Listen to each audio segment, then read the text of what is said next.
graduated from them in May, and now we're just freelancing, doing things. So if you have any questions, I guess we're doing a Q&A later, so we can talk about all those things. If you have any questions about the industry, or how things work, and how it looks, and all that. So I'm excited. I guess we're having, remember your name one more time? Riley, you're up first, right? Yeah, great. And so I'll keep time. We're going to do about 20 minutes each. So we'll do Riley and Chase and then Sasha. And I'll just be hopping around. All right. Just a chair up there. So I got Yes, let me get you.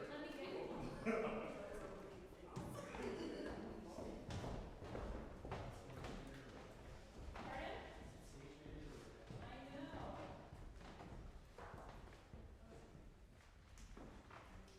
Right, I guess while that's happening, can I ask you a couple questions? So where are you in your schooling? How old are you? What's going on there? Yes, so I am a fourth year undergraduate. Mm-hmm. I'm 22 years old. Awesome. What are the other questions? I'm sorry. Well, that's pretty much it. So what are you going to be singing for us today? I'll be singing Il Tesoro from Don Giovanni. All right. And I guess last thing, what are you currently working on within this piece? I think the higher register for sure. Getting comfortable, staying light in my top, heavier in my bottom, lightish in my bottom, lighter in the top. Okay, awesome. And I guess most of you probably know the story of Don Giovanni, but could you give a little information about what's happening right in this beginning? Sorry. Yeah, sure. So my character is basically he's charged with avenging the death of his lover's father. If he essentially kills the guy who murdered his lover's father, he is then able to marry her. That's the agreement. Amazing. All right, looking forward to it. Thank you so much, Ryan.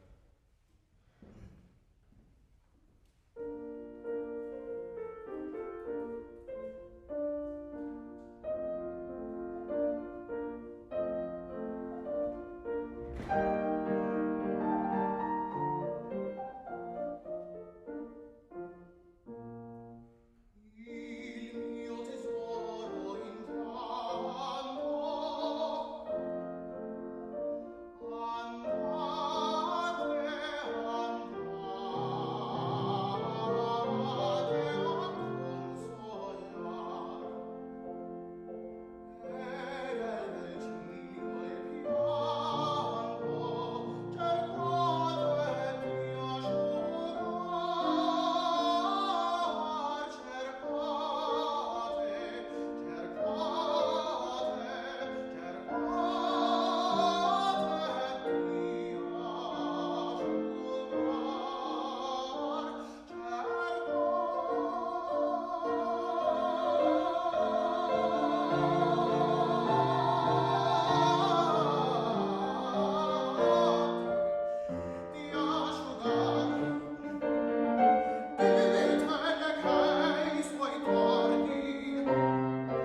working on in the piece. You said you're working on kind of the axis at the top and everything.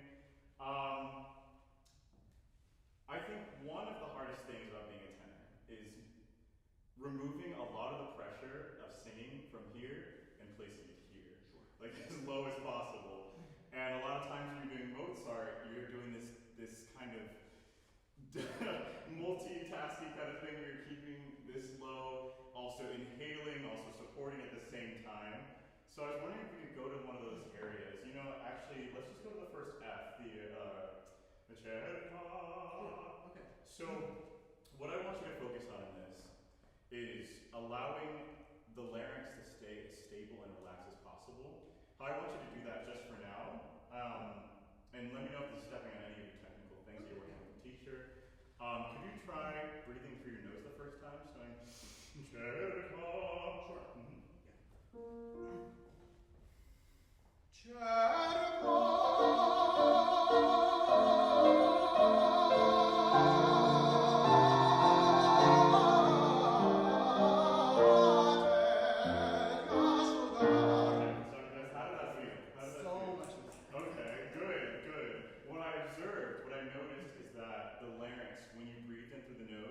Wasn't starting from a hyped up position. Sure. What I felt like I saw is you breathe in this way, like, but it sounded and it felt like it came from like this area up. Yeah. And when I told you to breathe through the nose, it sounded like you had a lot more room and space for the lungs to expand. You naturally feel it a bit more in your back, and I think that allowed the breath to do more of the work than the throat. Because the chords, you know, they're these tiny little folds, and they can only take so much pressure, especially as tenors. And so what we want to do is alleviate as much of that as possible. Another thing I want to talk to you about is the phrasing of that. Sure. You know, when we hit a pitch, we don't want to just land on the pitch and just drive the pitch. You know, you want to give it somewhere to go. And I feel like as tenors, especially, I'm a lyric tenor, so what I like to think about when I'm doing these passages like this is the inner beats of the notes. So if you're going,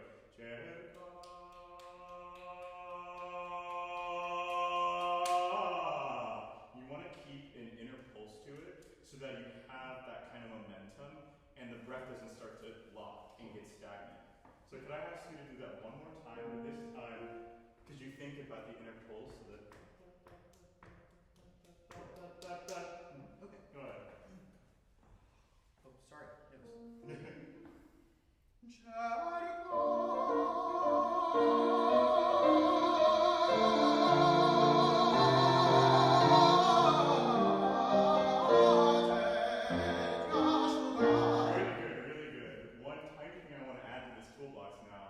When you get to the penultimate, imagine that instead of driving that forward, like the little melisma that you're doing there, imagine that you're releasing into it. Instead of Okay. Go ahead and try that.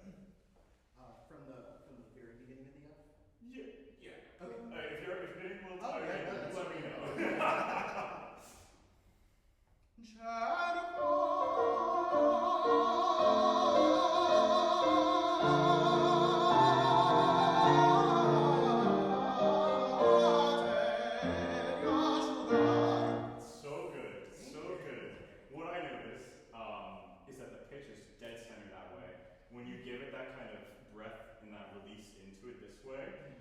You're not hammering down on it and the chords start going like, They're more like, and that's kind of what we want to keep doing in this Mozart that flavor.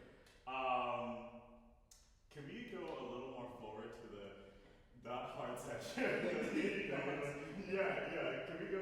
I want you to apply that same concept there. Instead of going DK, I'm like DK. Okay. You try that? Alright. One more time. You just try with me, like the breath, like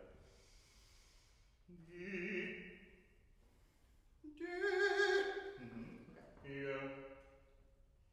Can you say E? E. Can you stick your tongue out a little bit more?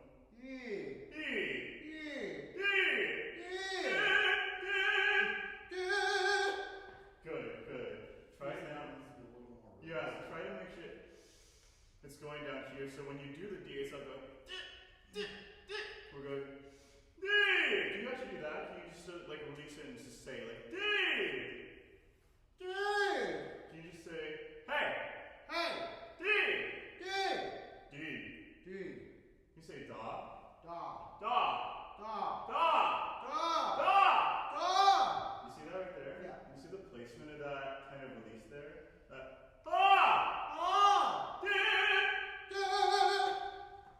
I like that. Sorry. Can you try just like planting yourself? Whatever the words are. I don't know how to say this. Try just like relaxing your back muscles here. Just roll your head. And let's give them a measure too, so you're not going right on it. And when you do it, focus on nothing else except for that. Because when you focus on this becomes less active in the participation. Go ahead and try it. Give them a couple minutes.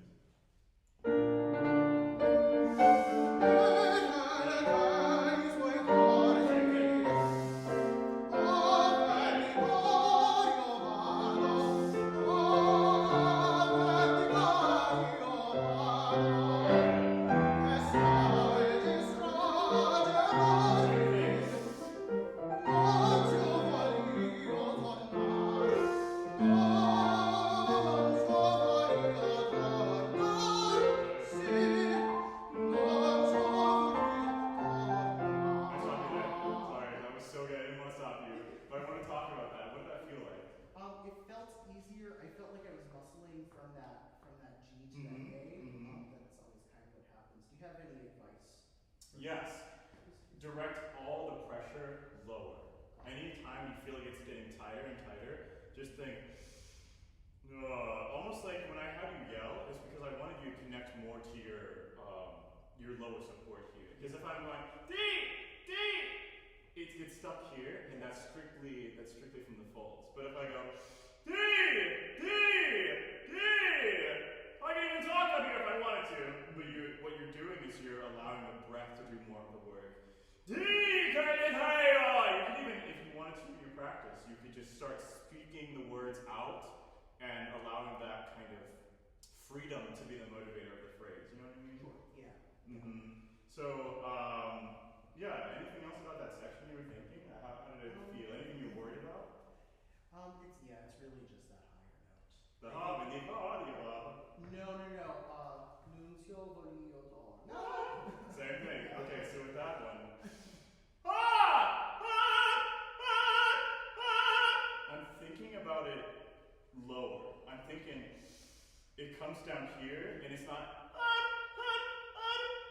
You see when I start the note right on the chords like that, it's just strictly that kind of pressure there. Yeah. What we want to do is allow. I don't think when people say don't sing with any kind of tension or pressure. I don't necessarily subscribe to that, but I do think it's about directing where that pressure and that tension goes. And in this case, you want to allow the breath to already be going. Okay. Go ahead and just try it if you want to that way. Just Can you go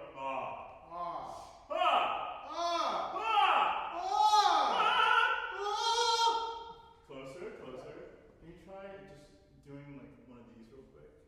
What I'm hearing is that there's still some activity happening in the neck muscles here. And so what I like to do is can you go yeah.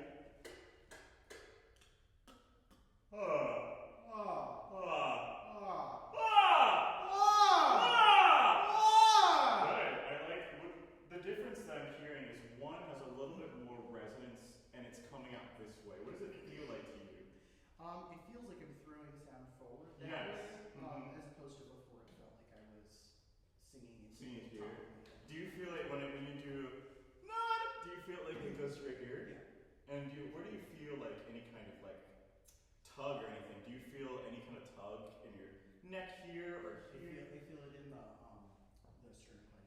Good. So can you just go Good.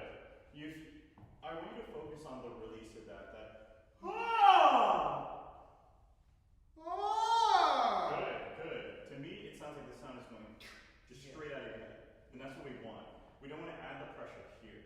So if you go like, nod, nod. Nod! Nod! Good. Let's try it. I'm sorry, go ahead. It felt a little bit better that time. Good. So we're gonna focus on when you sing this note, is you're gonna breathe low. And you're gonna think, almost as if you're singing it down the octave, like nod. It's that same kind of connection and ease you want. Nod! You go ahead and try that. Nod! Nod! Good. I like the release. And everything I tell you today, it's not to make you just instantly do it. You automatically have fixed everything. Singing what I want to tell all of you as well. Singing is a marathon. It's not a sprint. There will be times where your development, it happens over a longer stretch, where you might have a really quick, 2-week lessons, where you're just like, oh my God, it makes sense to me. But as the voice naturally develops and grows, things are going to change. And so always have patience with yourself and be so happy with the fact that you're able to sing and the beautiful sound that you possess inherently is gorgeous. So can we go back a couple measures before that? What's a good place to start for that? For that. Yeah. Yeah. When you start this noon.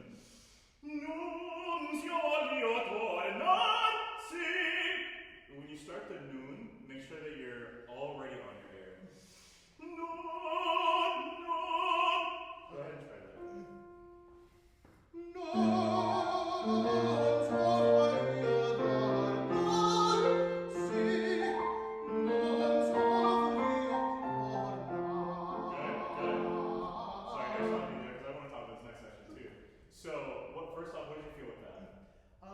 It came out a lot easier. I still feel a little bit of engagement here. One other thing I want you to try, maybe you can do this in your practice because I don't know how much time we have left. When you're going for it, lean back into your heels. Nod.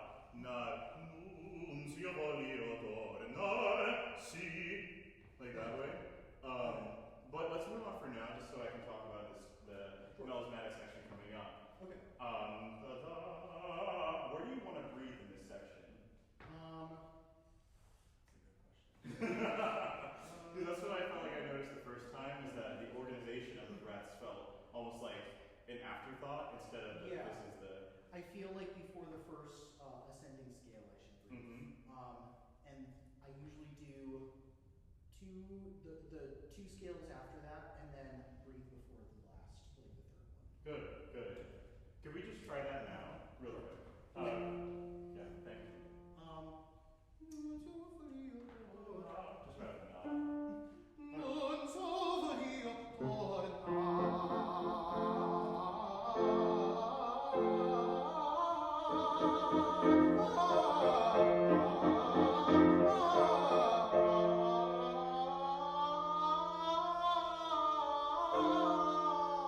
Good. Let me stop you right there. Gorgeous. Thank you. I already hear a lot of improvement with the resonances lying now.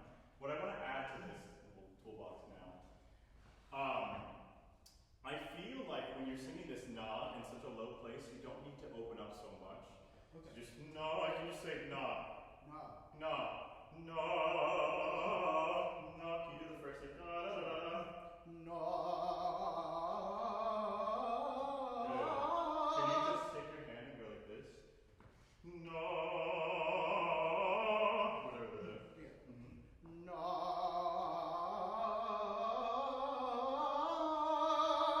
So much better. What I think is happening is that when you're doing this na, 2 minutes, thank you. You're opening up a little too much, and that is what's it's creating the sound instead of allowing the sound to just come through you. You're like, yeah. No.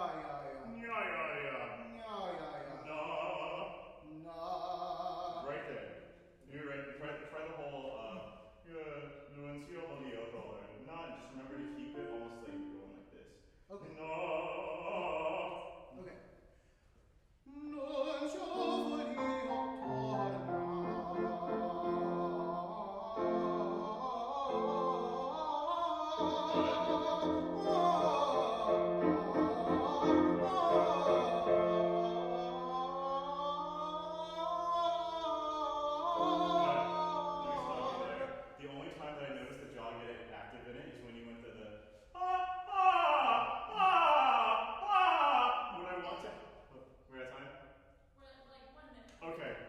So how are you working on this? Approach the note from above.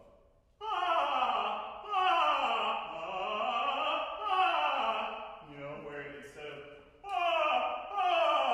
you know, where, I mean, I can kind of fake it now, but you just don't want to make sure that the chin is what is motivating that kind of phrase. No. But it's so much better. Thank you so much, Riley. It is awesome. Thank you.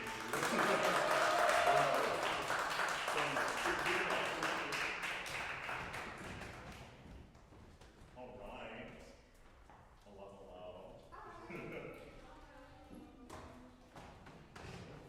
Turn away everything. Okay, can I read it one more time? Hi, I'm Chase. Chase. Chase Warren. Amazing. So, question: where are you in your education?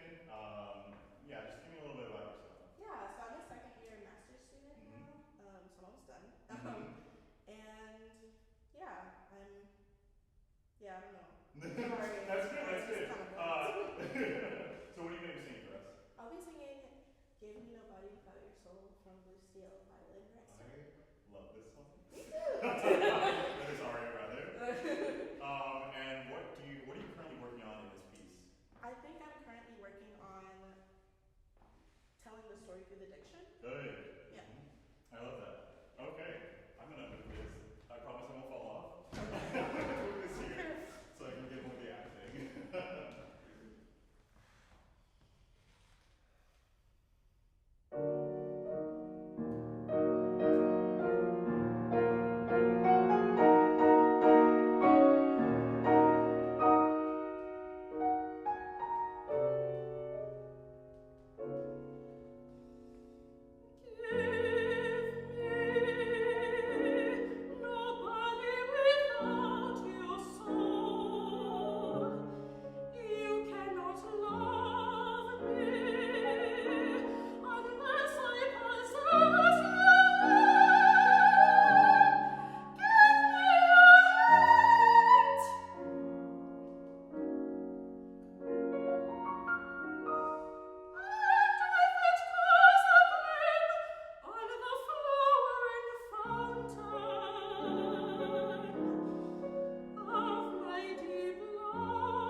in this moment in the opera, I'm kind of confessing my love, but also saying, like, if you don't give me all of yourself, like, I'm not in this.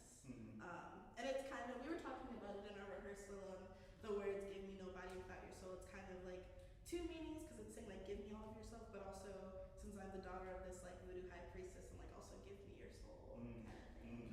Yeah, and he's coming from a more, I would assume, like, Christian background, so yeah, definitely not supposed to be together, but. Can you remind me one of the first words you, like the first sentence you speak in this piece? Give me no body without your soul. That's fine. Yeah. So, what do you think, because there's a whole bit of this intro happening here. What do you think is happening during this intro? What is your character doing there?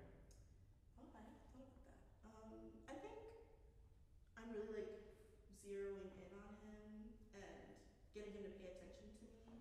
Okay. In the chaos around us. I like that. So let's set the scene a bit. Where is he in this room? Is he just directly in front of you? Is he slightly above? Is he left or right? Where would you say? He's in that chair that's kind of down. Right? He's in that chair. Yeah. For singing purposes, give me a reason like this. Yes. And how do you feel about him sitting there? Like how do you feel about, what do you want to say to him? I want to say everything that I've been scared to say to him, because. So you're apprehensive about it? Yes, like I know what I will say is can get us in trouble. Yeah. So I love that, everything you said. When he's sitting there and you're just getting ready to sing, what's happening here though? Has he said something that makes you feel like he doesn't believe you, or that he doesn't get it? Or like why, what does he need to know, and what are you processing that he's just there for during this interlude? Yeah. Because we want to feel, as singers, we're not just, doing arias when we're doing arias. Right. We are directors, we are lighting designers, we are set designers, we are painting this opera in our heads for everyone too. And what you had said before is that you wanted to learn how to paint this text with it. Yeah. And how we do that, I feel, is we set the stage for ourselves in our mind's eye and be like, you said something to me, but you didn't actually hear what I'm saying. How do I get you to, like, these, like, kind of, what are the thoughts you're saying before you say, give me your love? Did you reject me, your love from me before? Okay. So I want to see, let's try just the interlude of that music, and maybe your first line, and let's see what that brings up for you. Okay.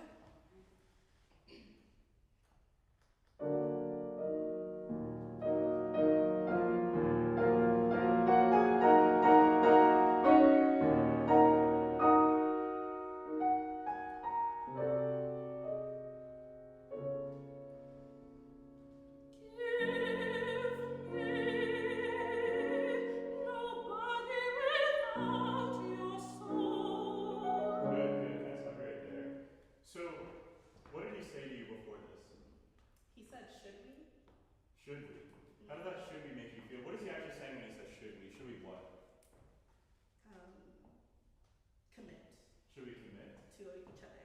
And are you happy that he's asking that question, or are you upset that he even has to ask that question? How does that question make you feel? I would say it's coming into a yearning place, because I would imagine he's been the main one who's been wishy-washy about it. So have you wanted him to ask that question, or are you not looking forward to that question? I've wanted him to ask it. Okay. Yeah. So when he brings that up, how does that make you feel when he finally asks you? You've been wanting to say it, and you say it. Are you, do you know exactly what you want to say back, or are you thinking, he actually said it? he said the words that I've been looking forward to saying. I want to see that train for you. Okay. Yeah. And feel free to get outside, go to the piano. Yeah. He said, be taken aback. Create for yourself the context that you need to motivate that first line. Okay. Okay. Go ahead, try it. Gotcha.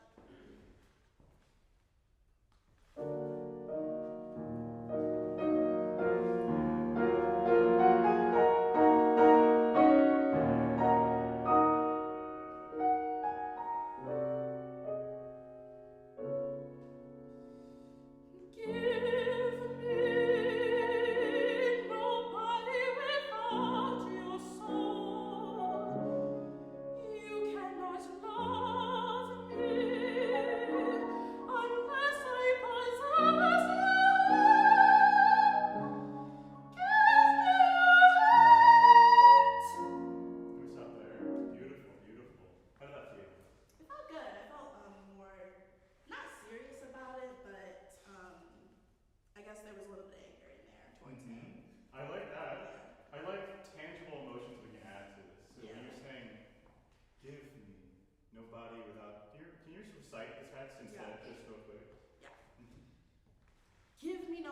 without your soul. You cannot love me unless I possess you whole.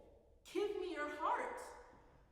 So when you're saying those things, you're asking him 3 different questions, like back to back to back. Yeah. What that tells me is that he's not listening, or that he didn't actually hear you when you said the first question. Okay. Because he's not responding in some way. Because why else would you have to ask in a different way? Right.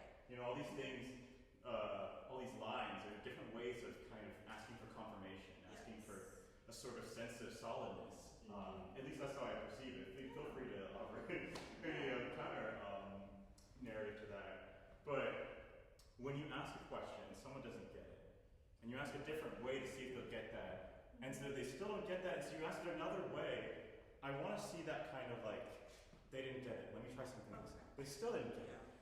Okay, how about this way? And you know, like, I want to see why you have to ask 3 different questions. Yeah. Okay. Do you want me to start right on that? Yeah, right on.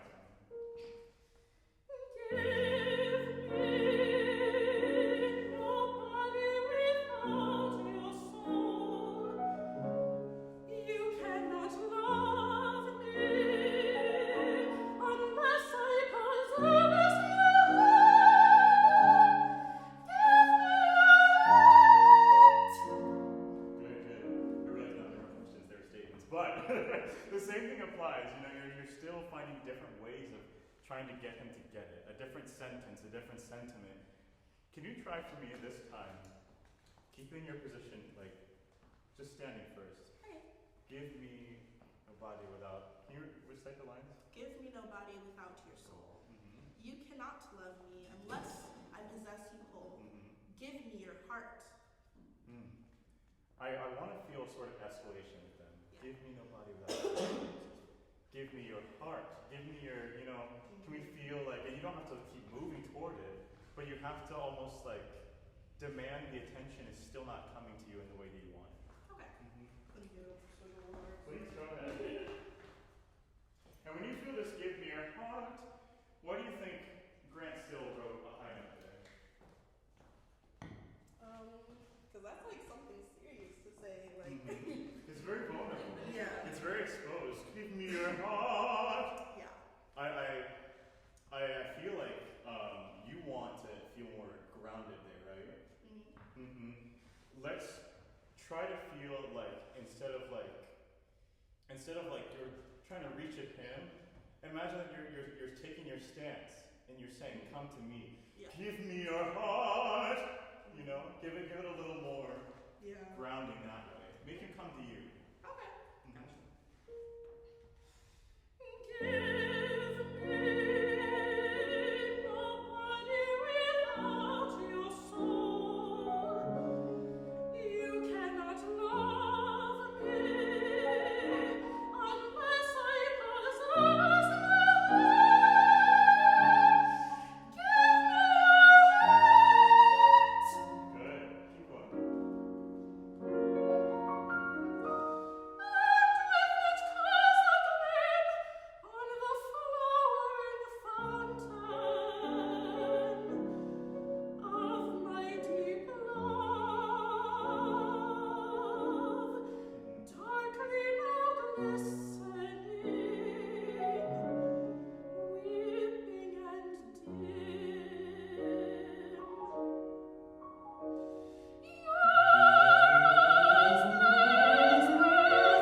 Having enough height in it to keep the same beautiful resonance that you had in the your eyes. You do a beautiful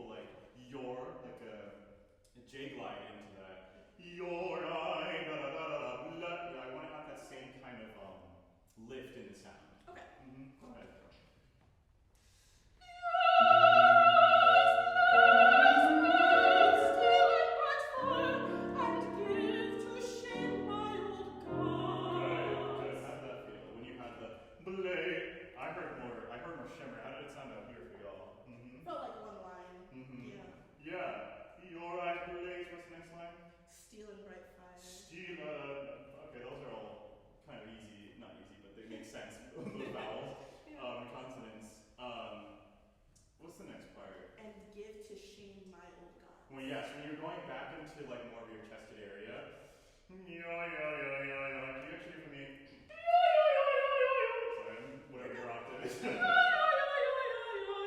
Yes, I want that same kind of resonance pulled down into the low. Yeah. Because when we go, you lose kind of the shimmer and the color, but if you have the you keep that same lift in the sound. And so when you get to the speech place, it still has that resonance. Because in a hall, we can't just say da da da da da. We still have to We still have to have the resonance so that people in the very back row can hear us. Right. Go ahead and try that section. Okay. From your eyes, please. Yeah. Sorry. Sorry, I should have spoken. Go ahead.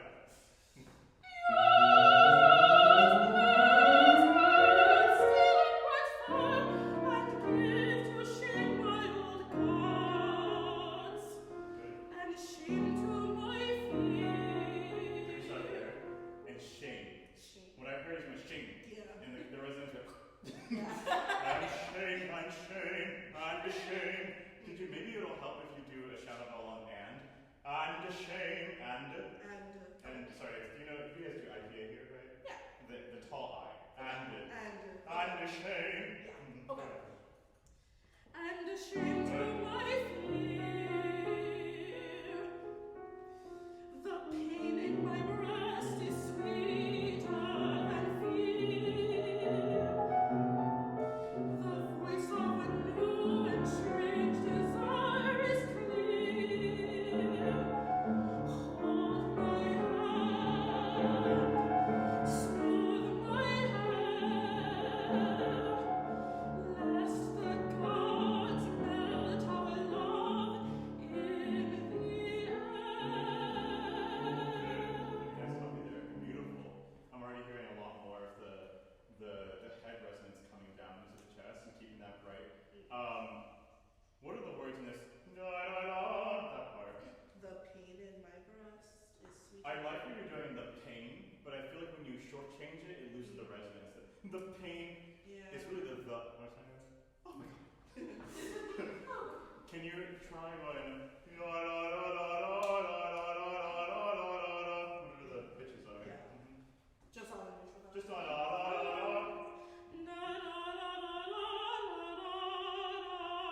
Good. Now let's add the actual vowels. Don't add the consonants. Just add the vowels. Okay. That's okay. You're good.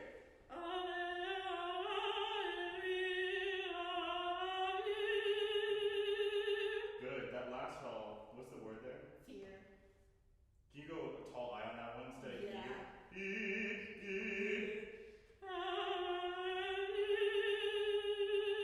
Good. For me, it just lines it up a little bit more in terms of the resonance, so that's similar. What we're doing is we're harmonizing the vowels a bit more, Yeah. so that they're not sticking out from going like nah, like where it just cuts off the line, Yeah. which is a beautiful, gorgeous, inherent line to your voice. So we're just trying to bring more of that out. Yeah. Can we just try it now with the consonants? Yes. But still almost think of it like you're putting melismas in between all of them. It's all about keeping the focus of the resonance. Okay. The pain in my breast is sweeter than fear. Good. Can we try it with piano now? Sorry. Yes. Sorry. The pain in my breast is sweeter than fear. The voice of a new and strange desire is clear. Hold my hand, smooth my hair, lest the gods melt our love in the air. Good. One thing I want to leave you with is we're running out of time here. I want to try something real quick with you. Because you go, with these long phrases and things, our breath needs to know where it's going to go. Yeah. So can you try imagining the phrase that na na na na, but you're gonna go.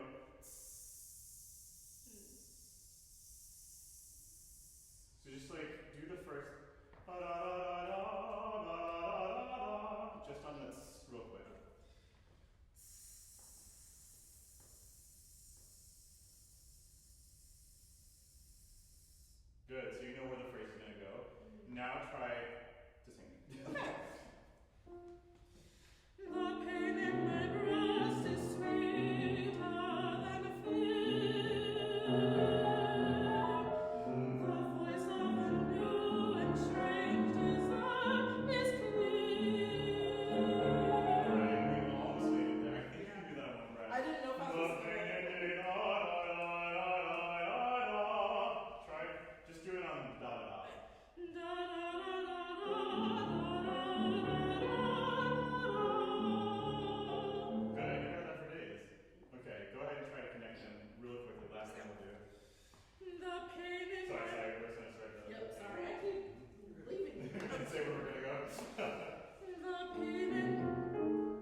trying to open it after you've already started singing. Okay. So, okay, go ahead. The pain in my breast is sweeter than fear. The voice of a new and strange desire is clear. Hold my hand. Good. One thing I'll amend about what I was saying is, in getting to know your voice, I think you were like a high-flying gal, and so I would not actually put it on the ear. I would just do a straight E. The purer you get to that E vowel, I think the more the resonance will start to gather together. So instead of da da da da da da da da da E. I just think that's where your voice is liking that better. Gotcha. Thank you so much. So beautiful. Oh my gosh. I never even heard the song before I had to look it up for this. I was like, wow, here's a whole opera. All right, and our last person. Remember your name? Sasha. Sasha, go ahead. All right, and where are you in your education here? I'm a first year master's student here. Mm-hmm. I'm 23. Awesome. And what are you singing for us? Ecco, ridente. Love it. Cried over it, still love it. And what happens right before this piece? Like, what is the context of this piece? So Count Almaviva is like capital L in love with Rosina. Mhm. He's fairly certain that he's still at her, like standing at her window, Romeo and Juliet-esque style. And the window's closed now, but now it's like a love. And so, just for people who don't know Barber Seville, so he is disguised as Nindoro, correct? But these feelings that he's sharing in this, they're real. These are just like, this is him loving her as the authentic Count does. Okay, and what are you working on in this piece? Not thinking. We love that. Particularly just in the higher partitura ends, yeah. Okay. Otherwise, I have a tendency to bring my sound too forward, so I need to keep that in check. Okay, that's good. Thank you.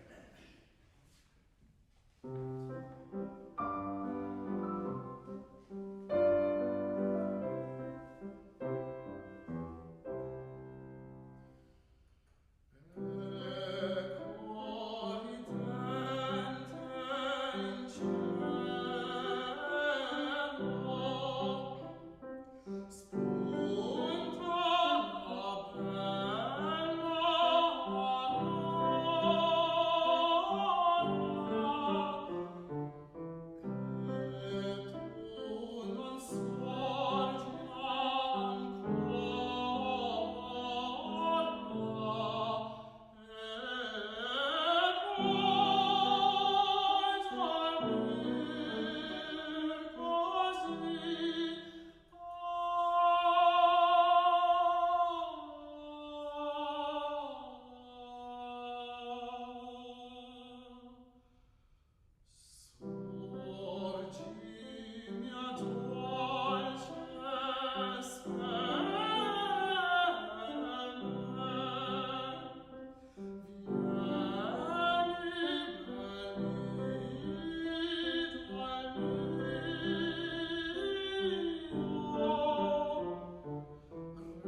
space here, but I feel like what I want is a slight more sense of like direction this way. And so we can be like slightly afraid of the brightness of it, but have enough of it that you still have the focus in the sound. Just in this beginning section for the first 2 minutes. Can we try that? For the first 2 phrases.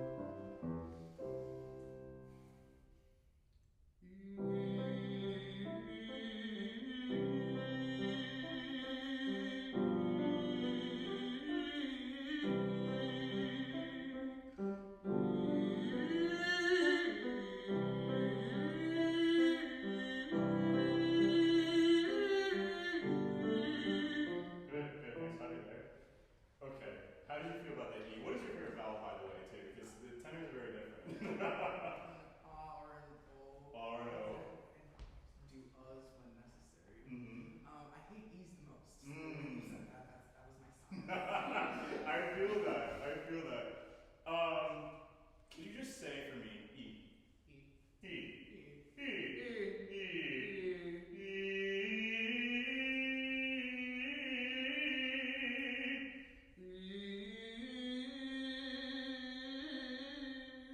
Good, good. I know it sounds ridiculous. I love your sound. I love your sound. I just think what would make it even more pointed is if you had a slight bit more of that and that I know you were kind of afraid of the and, but because the goal ultimately is we want to send the sound all the way back to the end of the house. And sometimes, at least in the middle part of your voice, I love what you're doing in the top with the oohs and the ohs in the registration of it. But in this low area here, I feel like it can almost work against us in trying to get the sound this way. So can I just try hearing you do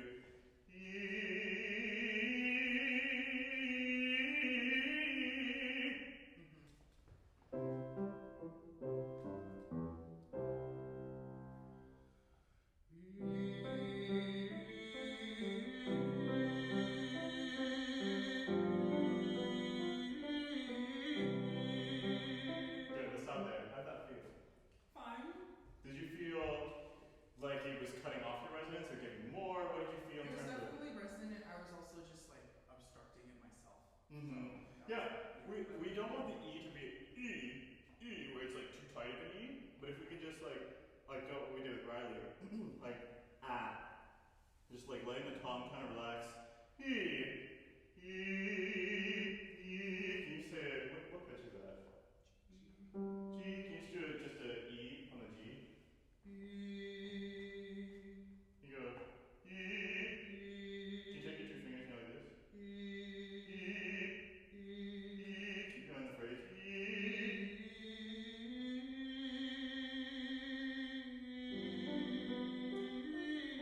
Good, good. When you do it though, don't lose this lower here. Yeah.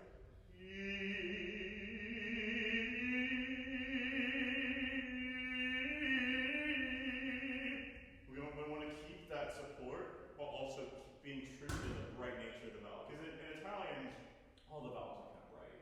Like we don't modify really until you're really higher up in the passaggio like you were. Let's go to the spunta. Can you do that on E?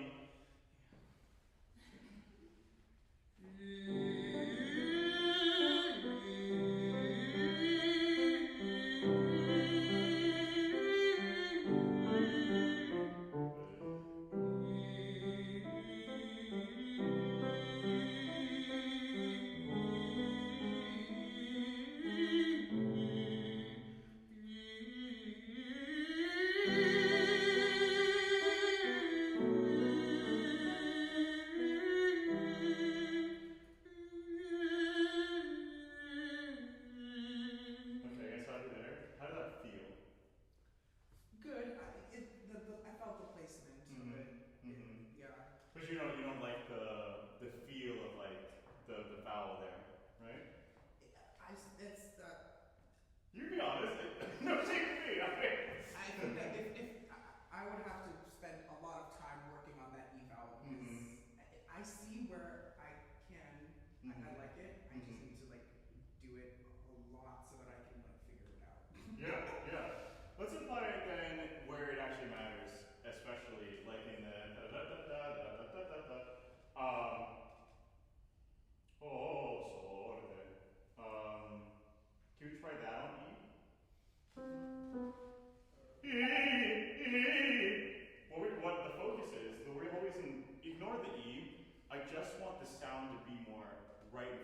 to oh, so. You see the difference is one goes this way and one goes this way out.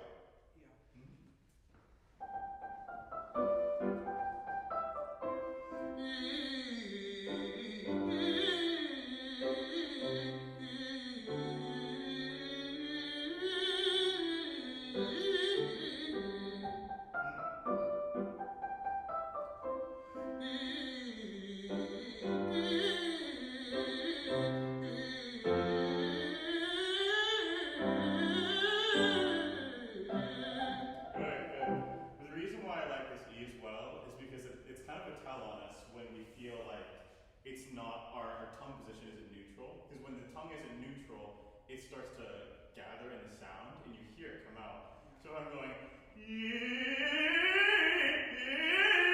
it's still an E, but I'm kind of modifying a little bit to have the I in it, but we're still keeping that forward resonance. You just try that,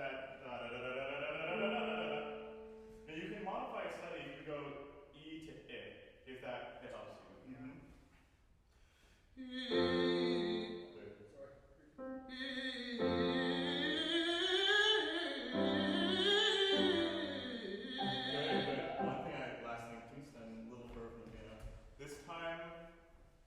Sit kind of like with your posture fully aligned.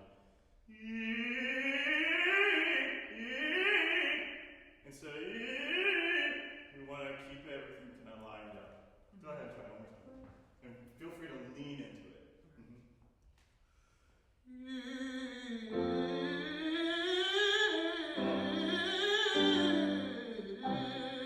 Talk about that. I don't know about y'all, but I heard like a 30% increase in the sound. How did that feel to you? It definitely felt more. We love more. Do you know what you were doing to achieve that? Even if it is in the E, what do you think? What kinesthetically felt? Space. Yeah. Let's try it one more time and keep going a little more.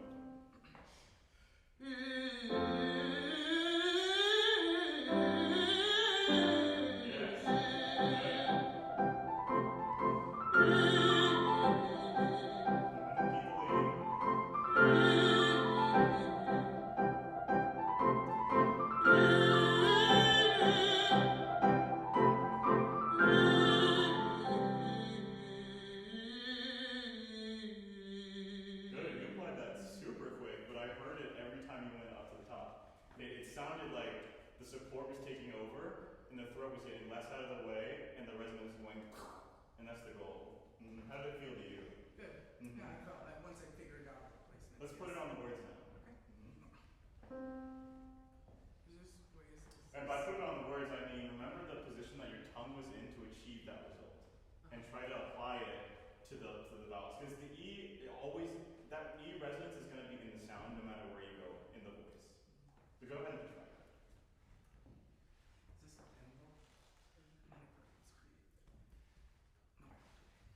So beautiful, by the way.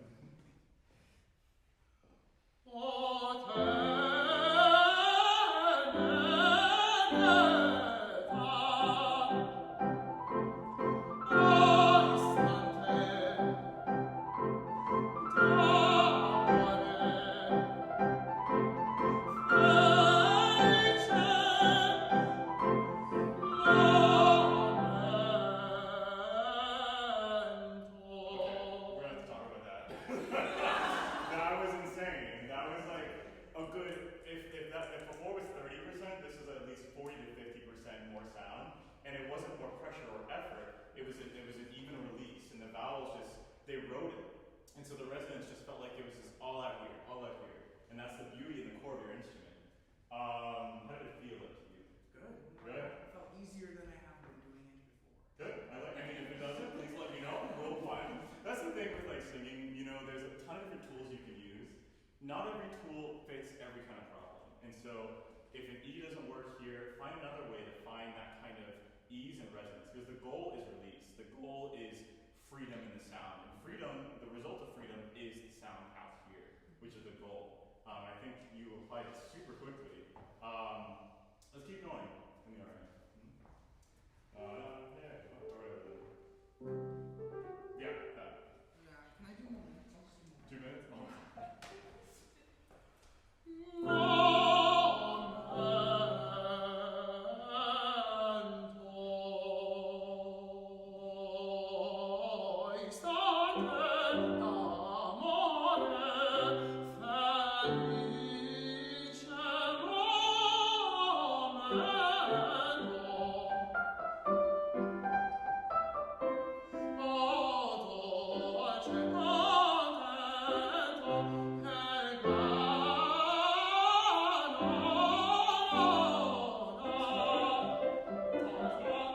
Sorry, I was saying that was so good. I'm sorry.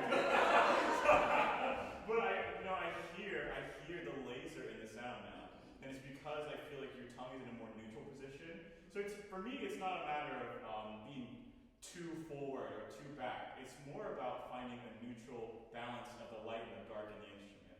And what I feel like you're doing now is you had that organic, natural dark space that you had, but with the E tongue, the sound is just shooting out because you have the light color to it as well. Keep going, sorry.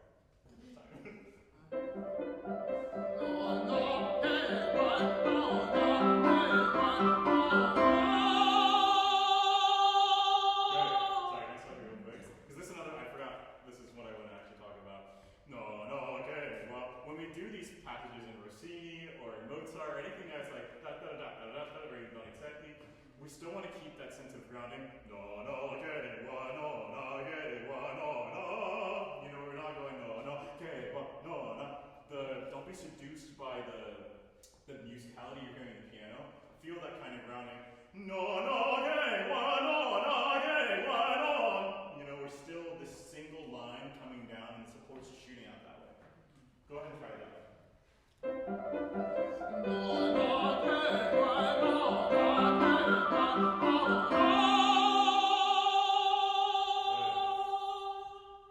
Yeah, keep going.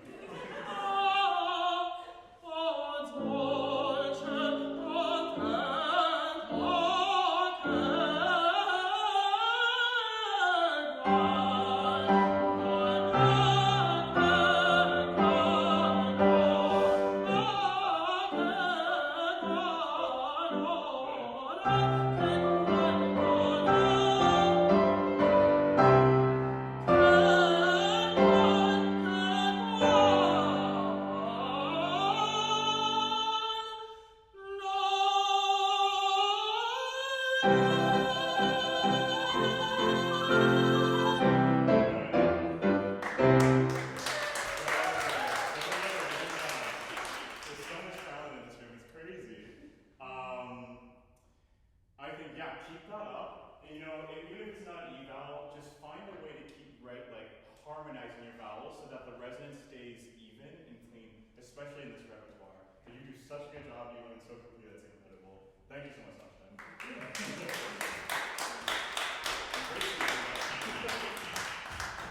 All right, and thank you, our incredible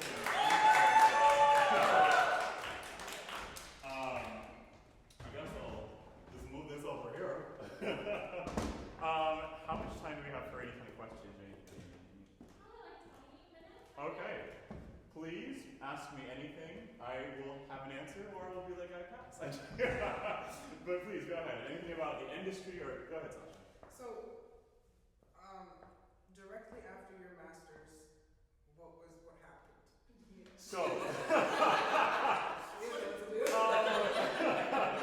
so my journey, a lot happened during the Masters that kind of led me to after the Masters. I applied to the Glimmer Glass Festival, and I got in there, and I went there for my first year, after the summer after my first year and the summer after my second year. And in that time, in my second year, I auditioned for the Washington National Opera, as well as some other young artist programs, we didn't talk about those. And thankfully I got into that program.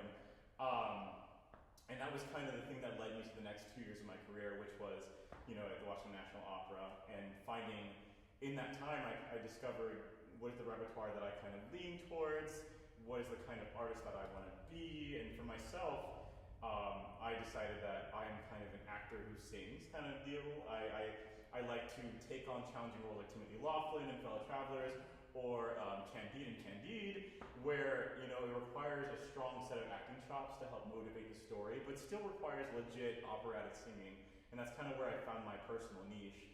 And so I guess in short, what I kind of did before I got to Washington National, and a little bit during it, is refine what it is that I like to sing, and refine what it is I like to do and what I do well.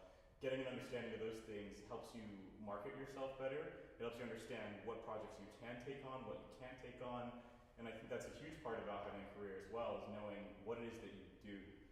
So that process starts right now. That process starts in your master's, it starts in undergrad, it starts when you just like exploring the repertoire, exploring what it is that you get called to, what makes you want to sing.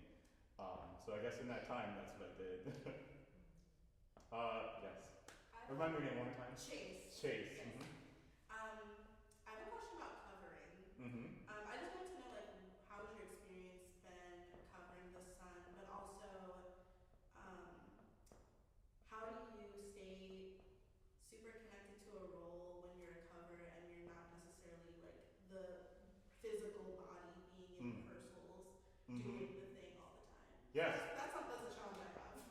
Yeah. So covering can be one of the hardest things to do professionally, because what ends up happening is, well, in my case, I happen to have a role in the show as well, so I got a chance to walk in the world that we were inhabiting, and I got to understand where the boundaries, where we go, where you don't go, where you look, all those kind of physical things. Sometimes when you're covering, for example, my first time covering at the Houston Grand Opera, I sat in the back and I took notes on everything, and this was a Robert Wilson production of Turandot, which, if you know the director, he's very famous and known for doing like positions and like very specific movements, not necessarily tailored towards a character, but more towards a vision of the world in which you're inhabiting. And so for me, that was very difficult in trying to, sit and just listen and watch. What I found helps me is I like to stand actually and sit in the back, and I'll like do like tiny steps where I'll walk. If they walk to the side, I'll walk to the side. If they walk back, I'll walk back. If they're acting something, I'll envision it in my head and I'll say the words. For example, when I was covering The Sun here, I was fortunate enough to have already played The Sun at New Orleans Opera, but I hadn't done this specific production, and I had to understand what motivated this particular character. Because when you do a show that is remounted, you're trying to fit into what's been established instead of creating your own product like that. And so the goal for me was just to observe how Trayvon Walker, for example, he's doing it, how his mannerisms were, how he related to the father, and just, standing and physicalizing almost what it is you want to do, instead of just allowing it to sit in your brain and kind of like blurt it all out when it happens. I also like to, whenever people are gone, they'll let you just walk the space if you really want to when rehearsals are done. So if I was doing a scene that required very specific movements, I would walk in the positions that I actually had to be, maybe not in character, but just so that I'm locking into my body, where am I supposed to be when I do something here. In terms of vocally, that's a whole different ballgame, because you really have to do your own individual practice to know how you physically do the role, even though you're not singing the role. For example, I had to cover the role of Don Ottavio in Rice University. Never learned Il Barbiere di Siviglia. But I struggled a bit because I couldn't get the role in my body as organically as I would have liked, which for me is, interacting with my colleagues, interacting with maestro, feeling the kind of momentum and stamina that it requires. And so as a cover, you have to do all that work on your own. You have to really kind of inhabit the character in the room, in your practice room, sing it and move it, keeping that memory tied to the physical body as much as you can. And at least that's my advice for covering. Thank you so much. Of course, please. Can you remind me your name? Anna. Anna, nice to meet you, Anna. Nice to meet you. This is like, everybody experiences it on a different spectrum, but if you experience like burnout as a musician, since you do it professionally, what do you do to like kind of rekindle Yes. the love of doing music, as well as the want to work with it and for it? So, you know, one of the hard things and awesome things about what we do is that we get to choose. Okay, if you're a young artist, oftentimes you don't get to choose the repertoire you sing. And when you're in school, you also don't necessarily get to choose all the repertoire you sing. When you're professional, you get to choose what repertoire it is that you decide to go for. For example, like I said, I gravitate towards roles that are big acting chops. And there are roles that I don't necessarily like that are just strictly like stand and sing and do your thing. You have to find out what fulfills and feeds your soul. Because ultimately, you know, singing is a marathon. There'll be seasons where you have completely packed and you're just like going, and things are just great projects. But then there'll be seasons where you decide, okay, if I want to do this cozy at this company, then I need to do this new opera that hasn't been done before, and maybe I don't know it, and I might connect to it as well. You have to find within yourself what motivates you about singing and doing the role. For example, I did a role where I played a non-binary character for the first time. And I found that the more I related to the character and found what made that character click in such a unique way, in ways that I could bring more of myself into it, the more freedom I felt in the role and the more I enjoyed it and made it my own. And I think that's really the goal with whatever project you do. You want to make it your own and make it feel like something you are excited about. And, you know, singing can feel like a 9 to 5 so long as we let it. You know, we turn our hobbies into our professions, but really our love for singing is still always there if we choose to embrace it and accept it. But I will say, be very careful with the projects you take on, because that does take a toll on, you know, your longevity, not just physically but mentally. You know, when you're in a role that you don't want to be doing, your body knows that, your spirit knows that, and you feel it is more like a 9 to 5 when you're doing something you don't want to be doing. And that's the good thing about what we do as freelancers. We get to choose. Like, I don't take that check here, but I'll take this check here. Like, you know, like, you get to choose, and I think it's very awesome and very careful that we have to do, to be in choosing. Thank you. Absolutely. I have another question. Please. What are some of your career goals now? Since you've gotten to this place of singing at the lyric, like, what does that look like in your career? They've adapted, they've changed over the years. You know, when I was younger, I used to be like, I want to be the best tenor in the world. Like that died. You know, my pipe dream, my long-term dream is to get an EGOT one day. I don't know how that's gonna happen. I don't know when it's gonna happen, but that's just one of those like things that gets me out of bed. In the interim, in the now, I want to cultivate a career of roles that are me. Like when people see me, they think, oh, he's that role, or when they see that role, they think, oh, he's that role. You know, and I think in doing that, it's by curating repertoire that I sing that is very tailored to what I do. We've been talking a lot about like what it is that you do and what you do best. And so for me, I'm trying to curate an early career that is around, you know, heavy acting and solid technical singing. I want to marry those two and make it kind of like a brand for myself. And that is Jonathan Pierce Rhodes. He is that actor singer, sings well, but also will make you feel. That's my current goal. I will say, you know, when you do get to a place like WNO or the Lyric Opera Chicago or HGO, it is just a different, you know, a different house, a different space, a different painted chandelier. You know, you're still singing for a huge amount of people, and you're still trying to tell the same stories that have been told for hundreds of years. And so you really do have to see it from a place of, I am here, I'm thankful that I'm here, I'm blessed, I'm experiencing it, but I also recognize that every job is just another, it's just another room with another group of people that you know, that you've worked with, and hopefully, typically they're nice, and it can be exciting in that way too, yeah. What else? Yap life, or what's next after master's? Oh, go ahead. So I feel like in undergrad, at least at the end, you're asked oftentimes, what are you doing next? Where are you going to grad school? And at the end of grad school, you're asked, what is the next step? Are you going to young artist programs, all of that sort of jazz. Mm-hmm. Can you speak to what happens if you don't necessarily fit into that pipeline? If you Absolutely. take a break or something like that? Absolutely. When I started my master's, or before I started my master's, my undergraduate teacher told me, he was like, you could take a year off. You could take a year or two off. And at the time, I thought, how dare you?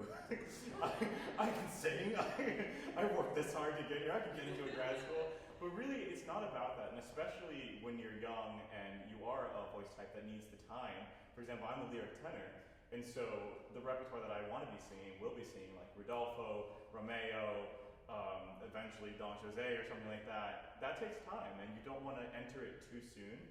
And so the more time and patience you can give yourself, the more chances you have for your body to naturally grow into the repertoire you're supposed to be singing. There have been times in my career now that I've taken on a project thinking, okay, I've got this, I can sing this. And you learn through experience what it is your body actually does and what it doesn't do. And so the more you can do that outside of the limelight, outside of being paid to do it, where there's pressure and this expectation, when you have the freedom to just in your practice room or with your teachers to take the time and try out new roles, learn new repertoire, find out what it is you do, the less stressed you'll be when you're in a position like when you're in a young artist program and you're expected to just go on stage and sing that Rigoletto aria or sing that Vestula Juba. It just happened to me. But the key is knowing where you are, and your journey will not look like everyone else's journey. If I could all go back and do it again, one thing I would have is more patience for the repertoire I sing and for when I sing that repertoire. Because when it's meant to happen, it'll happen. There have been times where I learned Alfredo's aria in my master's like 2 or 3 years ago. Lost my voice for 2 weeks. Was not ready, was not physically ready. But when I readdressed it years later, it fits like a glove. And it's just one of those things you have to understand what your body's telling you in that time and when it's time to act on it. So my advice is singing and opera is a marathon. It's not a sprint. I've said that a little earlier today as well. In that, take the time for yourself. And there is this whole pressure to I've gotta keep going and catch up to my peers, and they're doing this and doing that. You're on your own journey. You're on your own track. Everyone's gonna do their own thing, and there are people who have very quick starts and fizzle out completely. There are people who have really late starts and have crazy careers. I'm sure all you know, or maybe all of you, but Rhiannon Bryce Davis, she's a famous mezzo-soprano now, does trovatore all over the place. She told me, back in the day when I was at Glimmerglass, that she did not initially get wanted by all these big, major young artist programs originally. But what she did is she bided her time, she kept singing, she kept studying, she kept working, and she went over to Europe. She did a fest contract there. And immediately when she came back here, she was the bee's knees. She was that girl. She was that Azucena. And so you gotta just really listen to what it is your body wants to do, when it wants to do it. Don't be seduced by the industry in terms of I have to do this young artist program here. There's time and there's space, and especially as tenors, there's way more time and space. So that's my advice. Don't watch everyone else's race. Focus on your race and make sure that you're being as true and honest to your race as possible. No. I want to thank you so much for being so generous with your time. This was incredible and just so wonderful to have you have a beautiful spirit and are so accessible, and it was wonderful for all of you to have the opportunity to hear from a sage but young and vibrant singer. So thank you so much, Pierce. Could I ask? Thank you. Can we have a picture? Absolutely, please. Absolutely.